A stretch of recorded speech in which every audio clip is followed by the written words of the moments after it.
ഇവിടെ മുതൽ കണ്ടോ, ഇതാ ഹൈലൈറ്റ്. ഈ ന്യൂഡ് ഫോട്ടോഷൂട്ട്, സെക്സ് എന്ന് പറയുന്നത് തന്നെ ഒരു എന്താ പറയുന്ന സ്ത്രീയുടെ ശരീരത്തെയും അവളുടെ സ്ത്രീത്വത്തെയും വിറ്റ് കാശാക്കുന്ന ഒരു കോൺസെപ്റ്റിലല്ലേ ഹണി അന്ന് സപ്പോർട്ട് ചെയ്തത് എന്ന് ഞാൻ ചോദിച്ച ഹണി ഒന്ന് നിക്ക, ലാസ്റ്റ് സപ്പറല്ലേ, ഒന്നും കൂടി കണ്ടോട്ടെ, ഇനി മുട്ടിക്കോളൂ. അത് ഇയാളല്ലല്ലോ അങ്ങനെ ചോദിക്കേണ്ടത്. ആക്ച്വലി അത് എന്റെ ശരീരമാണ് ഞാൻ അവിടെ പ്രദർശിപ്പിച്ചിരിക്കുന്നത്. ഇങ്ങനത്തെ ഒരു ചോദ്യം ഇയാൾ ചോദിച്ചെന്ന് വെച്ചിട്ട് അത് ഞാൻ എങ്ങനെയാണ് സ്ത്രീത്വത്തെ വിറ്റ് കാശ് മേടിക്കുന്നത്? അതൊന്നും എനിക്കറിയാൻ മേല. ഇങ്ങനെ എന്തെങ്കിലുമൊക്കെ പറയുമ്പോഴേ എന്റെ മനസ്സിനൊരു സന്തോഷം ഉണ്ടാവുള്ളൂ. ഞാൻ എന്റെ സന്തോഷം നോക്കിയപ്പോൾ പറയുവാണ്, ഞാൻ കാണിച്ചിരിക്കുന്നത് എന്റെ ശരീരത്തെയാണ്. അത് എനിക്ക് ഫിനാൻഷ്യൽ ആവശ്യങ്ങൾ കിട്ടിയിട്ടുണ്ട്. അതുപോലെ തന്നെ ഇപ്പൊ എനിക്ക് ഫിനാൻഷ്യൽ ആവശ്യത്തിന് വേണ്ടി എന്തും ചെയ്യുന്ന ഒരാളാണോ ഹണി? ഇതൊരു നടക്ക് പോണ ലക്ഷണില്ല. ഞാൻ ഇവന്റെ രണ്ടെണ്ണം വാങ്ങിച്ചിട്ടേ പോവുള്ളൂ. അല്ലല്ല, ഫിനാൻഷ്യൽ ഇപ്പൊ എനിക്ക് ഫിനാൻഷ്യൽ ആവശ്യമുണ്ടെങ്കിൽ ഇയാൾ കൊണ്ട് തരത്തൊന്നുമില്ലല്ലോ. കൊണ്ട് തരുമോ? അതല്ല ഉദ്ദേശം, ഞാൻ മാറി.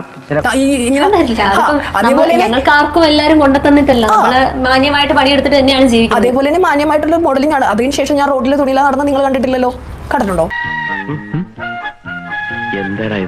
എല്ലാവരും ചോദിക്കുന്ന ചോദ്യങ്ങളാണ്. നിങ്ങൾ ഒറിജിനൽ ആണോ, അങ്ങനെയുള്ള കാര്യങ്ങൾ ചോദിക്കാറുണ്ട്. ഒറിജിനൽ ആണെന്ന് തെളിയിക്കാൻ വേണ്ടിയിട്ടായിരുന്നു. കംപ്ലീറ്റ് ചെയ്യട്ടെ, കംപ്ലീറ്റ് ചെയ്യാൻ സമയം തരൂ. നീ പൊത്തിക്കൊണ്ടിരിക്കുവന്ന് ചോദ്യം ചോദിച്ചാൽ അത് കംപ്ലീറ്റ് ചെയ്യുമ്പോ അടുത്ത ചോദ്യം ചോദിച്ചു കഴിഞ്ഞാൽ എനിക്ക് പറയാൻ സമയമുണ്ടോ? ഇല്ല. അപ്പൊ ഇയാള് ഓവർ സ്മാർട്ട് ആകല്ലേ. ഞാൻ പറഞ്ഞിട്ട് താൻ സംസാരിക്കും. അതിനെ കുറിച്ചാണ് ഞാൻ ചോദിച്ചത്. ഫോട്ടോഷൂട്ടിനെ കുറിച്ച് എന്താണ് ഷൂട്ടിന്റെ മുമ്പേ പറഞ്ഞ ന്യൂഡ് എന്നാണല്ലോ. ന്യൂഡ് ഫോട്ടോഷൂട്ടിന് ന്യൂഡായിട്ട് നിൽക്കാൻ പറ്റത്തുള്ളൂ. എനിക്ക് പോപ്പിക്കൂടെയും പിടിച്ചിട്ട് നിൽക്കാനൊന്നും പറ്റത്തൊന്നുമില്ല. ഞാൻ ചോദിക്കുന്ന ചോദ്യം ഇതാണ്, എല്ലാ ക്യാമറാമാൻമാരെയും എല്ലാ ഫോട്ടോഗ്രാഫേഴ്സിനെയും സന്തോഷിപ്പിച്ചുകൊണ്ടാണോ ഈ ന്യൂഡ് ഷൂട്ട് എന്ന് പറയുന്നത്? അയ്യോ, അവന് കിട്ടിയതൊന്നും പോരാ. അത് നിങ്ങൾക്ക് മനസ്സിലായിട്ടില്ല എന്താ പറയുന്നത്. നിങ്ങൾ ഒരു ന്യൂഡ് ഫോട്ടോഷൂട്ട് നേരിട്ട് കണ്ടിട്ടുണ്ടോ? ഞാൻ കണ്ടിട്ടില്ല. അതിനെ കുറിച്ച് എന്തിനാ ചോദിക്കുന്നത്? നമ്മൾ വൈറലാകാൻ വേണ്ടി എന്തെങ്കിലും അങ്ങ് ചോദിച്ചു വിട്ടിട്ട് ഒരു കാര്യമില്ല. ചോദിക്കുന്നുണ്ടെങ്കിൽ അതിന് കൃത്യമായിട്ട് അറിഞ്ഞ് അതിന് കണ്ടിട്ട് വേണം സംസാരിക്കാൻ. വല്ല കാര്യമുണ്ടോ? എന്തിനാണ് ഇങ്ങനെ ഇല്ലാന്ന് നടക്കുന്നത്? ഷോട്ടിൽ തന്നെ ആ ക്യാമറാമാന്റെ താടിയിൽ പിടിച്ചു വലിക്കുന്നതും ക്യാമറാമാനുമായിട്ട് കൊഞ്ചിക്കൊഴയുന്നതും തമ്മിലുള്ള ഷോട്ട്സുകൾ. അപ്പൊ ഞാൻ വന്ന സമയത്ത് നിങ്ങൾ എടുത്ത ക്യാമറമാനോട് സംസാരിച്ചിരിക്കുന്നത് ഞാൻ കണ്ടല്ലോ. അതിനകത്ത് നിങ്ങൾ ഞാൻ മറ്റൊരു ചോദ്യത്തിലേക്ക് എന്നാ കടന്നോട്ടെ.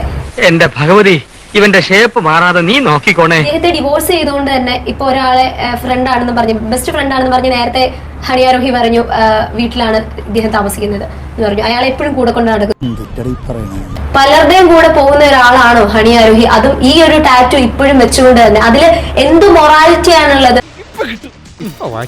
നമ്മൾ എന്തെങ്കിലും കാര്യങ്ങൾക്ക് വേണ്ടി ഇങ്ങനത്തെ ചോദ്യങ്ങൾ ചോദിക്കുക സത്യസന്ധമായിട്ട്.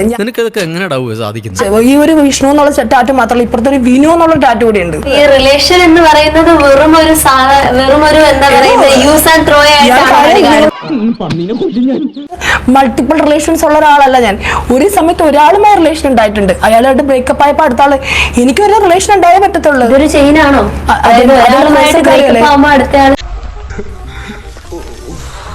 എനിക്ക് എപ്പോഴും കമ്മിറ്റഡ് ആയിട്ടുള്ള ലൈഫാണ് ഇഷ്ടം. എപ്പോഴും ഒരു പാർട്ണർ വേണം, സെക്ഷൽ ലൈഫ് വേണം, എല്ലാ കാര്യങ്ങളും വേണം.